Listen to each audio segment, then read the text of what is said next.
All right, day 17 is nearly in the books for me on my journey, starting from scratch in 2023. Building a new business, becoming a media company,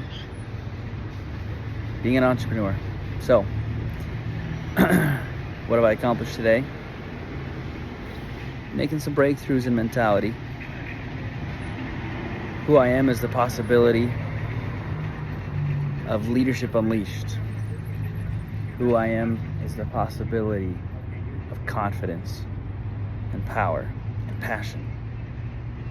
Who I am is the possibility of abundance and success.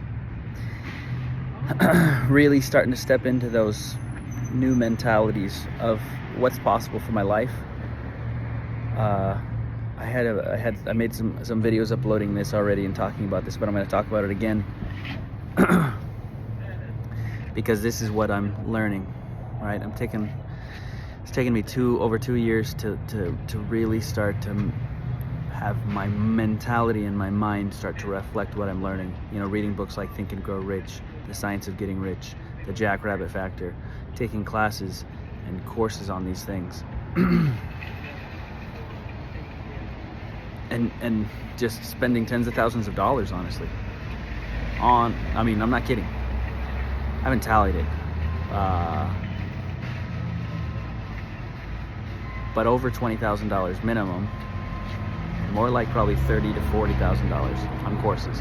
And what is the main message I've gotten from that?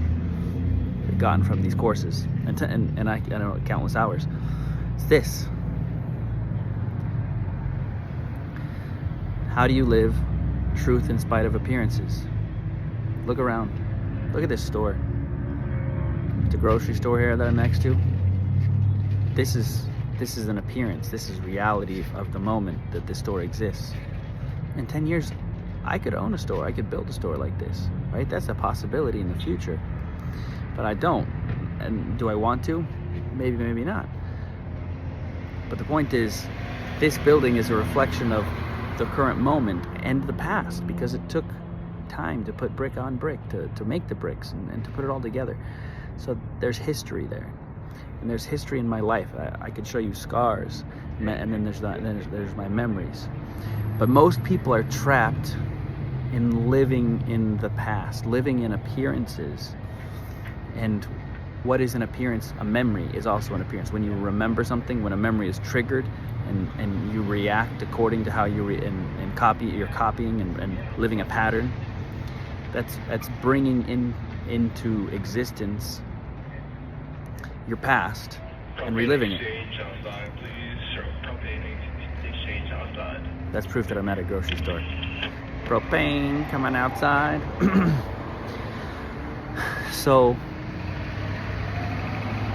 and this is where I was 2.5 years ago. And I've been striving to overcome this habit of living in the past, living my life according to appearances, according to what I did yesterday, what I thought yesterday, how I reacted yesterday, and just reliving it. To live truth in spite of appearances is to think, to orient yourself towards the future. And what is the future? The future is a blank slate. You have a blank slate in front of you. What can you do with that? An artist can do anything. An artist, a truly creative artist, in touch with their creative mind, and there's like left brain, right brain. One of those sides of the brain, I don't remember which, is your creative side of the brain, and we're not plugged into it usually. But our life, the future, is our canvas. The future is your canvas, and you can author it. Jordan Peterson has a self-authoring thing, and it really comes down to this: putting forth a vision of your future, of what's possible for you in terms of what you want the future to hold, and then bring that future, attract it towards you by pursuing it in here primarily, right? Like, that's what the most successful people in life have done. They've created a vision for themselves of the future, and then they pursue it. I mean, think of this. Jeff Bezos and Elon Musk, they both started with a vision of going into space before they did anything. Like, that's something that they had in their thoughts of what they wanted to accomplish in life. Look where they are now.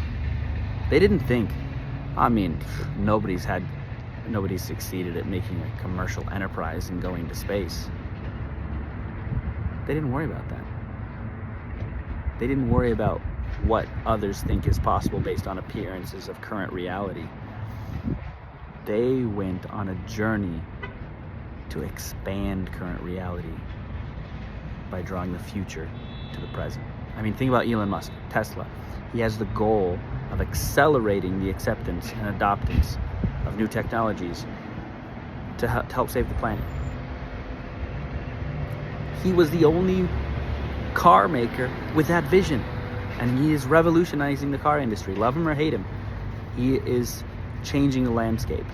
Think of all the car companies that are now going electric only because Tesla exists as a company in making cars. So I'm really starting to understand how to do this, changing your mindset. I'm really starting to master my mindset, and I'm doing it. It takes practice, dude. It is the hardest. The Science of Getting Rich says this. It is the hardest work a man can do to work at having sustained thoughts. So, and it's true. You try to think positively. You try to take all your past and completely stop thinking about it, and to ignore it. And when you are triggered, to just let it pass, to breathe through it. If you've got past traumas that cause you to feel anxious, feel it and just to let it run through you. Like just imagine the fear, the anxiety, the whatever, the anger is like a cup being poured on your head, and the water if you just let it go, if you just breathe through it, that's all it does, is it goes through you and goes out. Like water falling on your head, like a cup of water, just, and then it's gone. Once you work to get through that, you can get through it quicker, and then you can be back on the track of, no, who I am right now is a possibility of love. You want to have more love in your life? That you live into that possibility. Who I am is the possibility of love. Who I am is the possibility of friendship. Who I am is the possibility of success. Who I am is the possibility of wealth and abundance. So, dude, two big steps forward today being Thursday.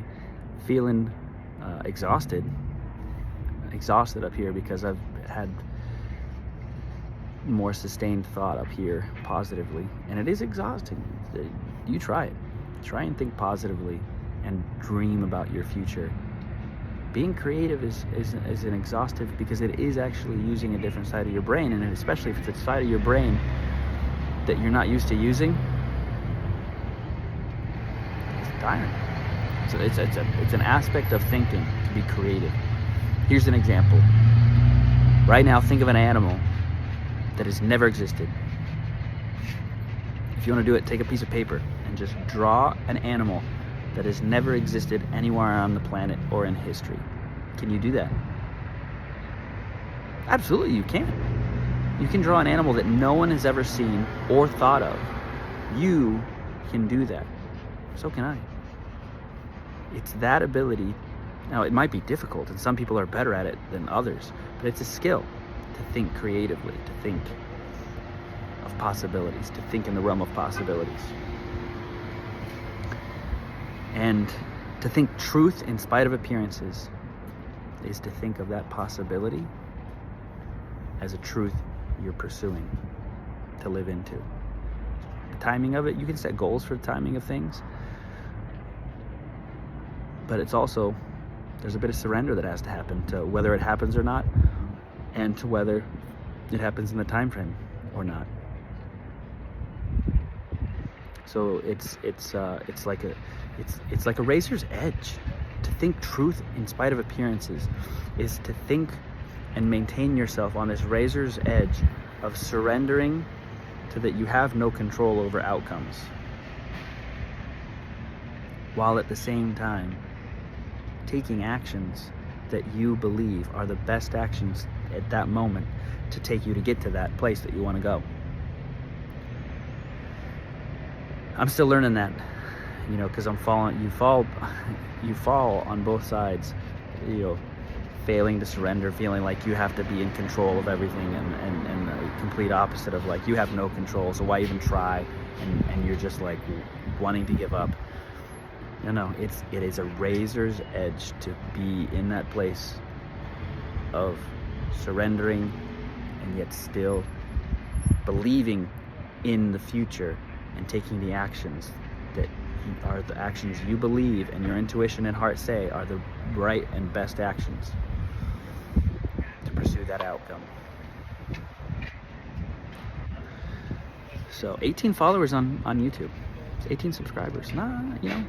I'm not complaining. Like, I'm doing terrible on TikTok, but I think I'm gonna abandon TikTok because I think it's gonna get banned, quite frankly. So I think YouTube and Twitter, I don't like Twitter at the moment, so I'm gonna abandon Twitter. So YouTube, Facebook, and I'm debating whether to get back onto Instagram or to do something else like Rumble.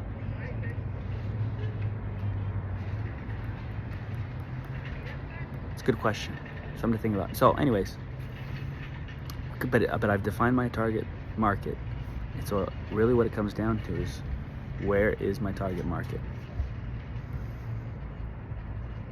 And that answers the question. Rumble might be the right place, because I think there's a good chunk of them going to Rumble because Russell Brand is there, and I like his messaging. So that answers it. There we go.